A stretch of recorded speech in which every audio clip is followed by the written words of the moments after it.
In this section, we're going to be discussing how to find hidden deals in real estate. Finding good deals is very important, but we're also going to discuss how to find certain sources where you're going to be more prone to be able to generate creative offers. This presentation is brought to you by James Smith, the James Smith Company, and the James Smith Signature Series. For more in-depth information on how to get started in real estate investing, simply visit www.jamessmithseries.com. James Smith, his company, and affiliates are providing this information for general educational purposes only. Before making any decisions regarding tax, business, estate, or financial planning, please consult a respectively licensed professional. Good deals are not found, they're created. This is a mantra amongst real estate investors. For people who are just getting started and are brand new to the industry, there's a pervasive sense that there is a super secret source of investor property, but real estate investors don't want to share it. So in order for you to be successful, you have to find these super secret sources. Unfortunately, that's not really the case. Good deals are created by finding sellers that are motivated. So what we're going to talk about in this section is which types of agents to use and also how to find motivated sellers. That's critically important for you. Now, when it comes to finding property, everybody knows that you can work with real estate agents, and investors do work with real estate agents very commonly. But you also should take a look at FSBOs, which are for sale by owners. A FSBO is a property that is directly listed by an owner and there's no agent involved whatsoever. We're going to discuss both of these coming up. First, let's focus on real estate agents. General real estate agents are agents that list residential real estate. A realtor is simply a general agent that belongs to an association referred to as the National Association of Realtors. There's also something out there referred to as REO agents. An REO agent could be a realtor or simply a general agent, but what an REO agent does is they work on behalf of a bank to sell post-foreclosure real estate. REO is an acronym that stands for real estate owned, and it's real estate that is owned by a bank that foreclosed on a homeowner and is now selling the property. There's also HUD agents. HUD stands for Housing and Urban Development, and a HUD agent could also, again, be a realtor or a general agent. They could also be an REO agent, but it's an agent that's certified by HUD to submit offers on HUD foreclosures. If an individual looks at a property, and let's say it's owned by HUD and it's being sold as a post-foreclosure, in order to submit an offer that HUD will approve, the offer must be submitted through a HUD-approved agent. Next, you have commercial agents. As the name implies here, these are agents that don't necessarily deal in residential real estate, they deal in commercial real estate. Commercial real estate is residential property 5 units or more, and then it includes industrial, mixed use, commercial, retail. These are basically agents that list everything other than residential real estate. Most commercial agents specialize. So if you're looking for apartment complexes, you want to deal with a commercial agent that specifically does apartment complexes.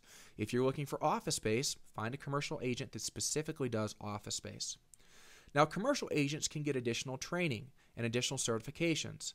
One of the most pervasive certifications out there is referred to as CCIM, which is Certified Commercial Investment Member. A CCIM is a commercial agent that has somewhat of a track record and has gone through some additional training and passed a certification. And finally, there's a real estate broker. A real estate broker can be residential or commercial, and what they are is that they are licensed by the state and they have agents that work for them. So when you're working with a general agent or a realtor, that agent belongs to an overall brokerage. The broker is the individual that allows the agents to go out there and to buy and sell property on behalf of clients, receive commissions. The broker usually gets part of an agent's commission, and the agent obviously keeps a part of their commission. But real estate brokers usually have more experience than real estate agents. That isn't always the case, but usually it is. When you're working with a real estate agent, it's very important for you to check their credentials.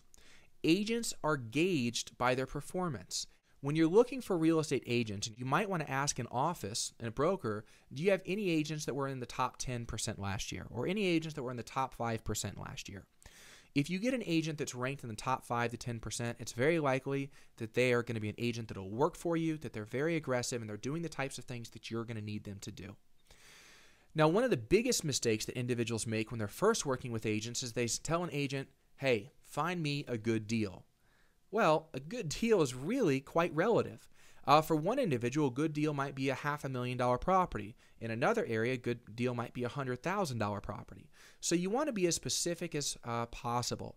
Also, a real estate agent isn't going to work aggressively for a client who doesn't really know what they want. So make sure you can hone in on exactly what you're looking for. If you give an agent specific criteria that you're looking for, instead of flooding your email inbox with every listing that comes your way and they simply put your name on an auto list, what they're going to do is when they see a property that matches your criteria, they're going to be far more inclined to call you because they're going to say, this guy knows what he's looking for, and if I bring him this listing, it's more likely that he's going to actually follow through, purchase the property, and I'm going to generate a commission. So again, be as specific as possible. You want your agents you're working for to take you seriously and to get the sense that you know what you're looking for so that when you see it, you're going to put in an offer. That's very important. And the last point is get more than one agent. I definitely recommend to definitely work with several agents in a specific area on a specific property. Obviously, agents aren't going to be very excited about this, but you want to make sure you're generating competition. There's nothing unscrupulous about this. And by the way, there's nothing wrong with telling an agent, by the way, I'm working with some other agents. So let's say I'm working with an agent. I might say, okay, here's the property criteria that I'm looking for. I might also say, I've got a few other agents in the area. I'm looking to buy a property. As soon as you see something, refer me over to it. This is going to give them the sense that you're really serious and now it's a competition. So they're going to work extra hard for you. So make sure that you get more than one real estate agent. Now, when you're working with FSBOs or for sale by owners, most owners aren't very good at marketing their properties. So you're going to have to dig a little bit more. Owners are highly inclined to list their properties in newspapers. Even though newspaper readership is on an enormous decline, because this has been status quo for the last 50 years, people are still listing their properties in papers. Rather than going out and reading every single newspaper or getting copies of newspapers every single week, there's a lot of online resources that will gather all of your local newspapers and will simply spit the classifieds into your email inbox every single day. So definitely go out there and look for some of those sources. That way you can get all the newspaper classifieds readily delivered to your email inbox. There's also probate sales. This is when an individual passes on and they leave their property to their heirs, but they might not have had a proper estate plan. So their estate runs through probate. Oftentimes, when individuals inherit property, it might be in an area that they don't live in, or it might be an investment property that they don't want to manage. Therefore, the heirs simply say, we want to sell the property and sell it as quickly as possible. This is also a particularly common experience if 4 or 5 siblings inherit one property. The siblings don't want to be in business together, so they simply sell the property to move it on. This is a great source for discounted real estate.